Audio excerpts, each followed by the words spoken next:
ধীরে ধীরে মালাটা পরিয়ে দিলেন গলায়।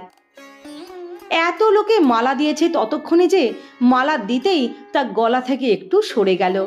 ততক্ষণে দেখি গৌরী দেবী চলে এসেছেন, এসে জড়িয়ে ধরলেন রাঙাদিকে। ধীরে ধীরে বললেন, মালাটা সরে গিয়েছে, তুমি ঠিক করে পরিয়ে দাও রামা।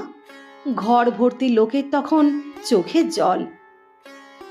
এতদিন বহু কথা জমেছিল, কিন্তু কোনোদিন কাউকে কিছু বলিনি, কারণ রাঙাদি এইসব পছন্দ করতো না। কতবার হয়েছে আমার দুই মেয়ে লগ্না আর ত্রিনা ওদের মাসির সঙ্গে কালী ঠাকুর দেখতে বেরিয়েছে। কত আড্ডা মেরেছি আমরা সবাই মিলে।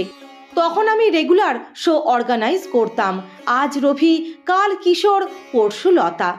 এমনও হয়েছে স্টেজে আমি বলাতেই উত্তম সুচিত্রা এই পথ যদি না শেষ হয় সিনটা অভিনয় করেছেন, বাইকে বসে নিজেদের গলায় গানটা গাইতে গাইতে।